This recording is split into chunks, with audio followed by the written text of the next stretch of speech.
എൻ്റെ ആദ്യ തറാവീഹ് തന്നെ പ്രശ്നത്തിലായി. 6 റക്അത്ത് നിസ്കരിച്ചപ്പോൾ കുട്ടി കട്ടിലിൽ നിന്നും വീണു നെറ്റി മുറിഞ്ഞു. ഹോസ്പിറ്റലിലൊക്കെ കൊണ്ടുപോയി തിരികെ വന്നപ്പോൾ സമയം വൈകി. എന്നാൽ എന്താണ് ചെയ്യേണ്ടത്? നിസ്കരിച്ച തറാവീഹിൻ്റെ എണ്ണം എത്രയെന്ന് നോക്കുക. തിരിച്ചു വന്നിട്ട് എത്ര ഗ്യാപ്പ് ഉണ്ടായിക്കഴിഞ്ഞാലും തിരിച്ചു വന്നിട്ട് ആ നിസ്കാരത്തെ ബാക്കി നിസ്കരിച്ച് പൂർത്തിയാക്കാവുന്നതാണ്. ഇപ്പോൾ 6 റക്അത്ത് നിസ്കരിച്ച് തീർന്നപ്പോൾ കരച്ചിൽ കേട്ടു നിന്ന് നോക്കുമ്പോൾ കുഞ്ഞ് കട്ടിലിന് തറയിൽ വീണു, നെറ്റി പൊട്ടി. ഹോസ്പിറ്റലിൽ കൊണ്ടുപോയി മരുന്നൊക്കെ വെച്ച് തിരിച്ചു വന്നപ്പോൾ ഒരുപാട് സമയമായി.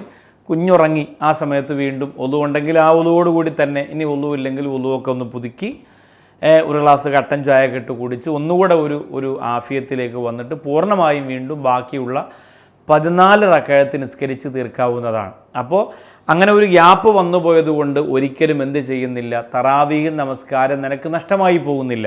ഒരുപാട് സഹോദരിമാർക്ക് അങ്ങനെ തെറ്റിദ്ധാരണയുണ്ട്. ഇടയ്ക്ക് എന്തെങ്കിലും ഒന്ന് സംഭവിച്ച് പുറത്തു പോയാൽ ഇനിയിപ്പോൾ എന്തായാലും 2 റക്അത്ത് നിസ്കരിച്ചില്ല, ഇനിയിപ്പോൾ മതി എന്ന് പറഞ്ഞുകൊണ്ട് മാറിപ്പോകുന്ന ഒരു അവസ്ഥയുണ്ട്. അത് നമ്മൾ ഒഴിവാക്കുക.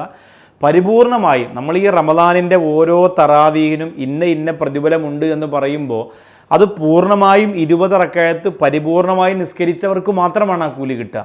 അതിനെ തടസ്സമാകുന്ന ഒരു കാര്യങ്ങളും നമ്മൾ ചെയ്യരുത്. എന്തെങ്കിലുമൊക്കെ ബുദ്ധിമുട്ട് വന്നാൽ ആ ബുദ്ധിമുട്ടിനെ മാറ്റിയിട്ട് തറാവീഹിലേക്ക് തന്നെ മടങ്ങി വന്ന് റമദാനിൽ സ്പെഷ്യലായി നമുക്ക് കിട്ടിയ ആ ഒരു മധുരം നമ്മൾ വേണ്ടുവോളം നുകരുക. അള്ളാഹു ഭാഗ്യം തരട്ടെ.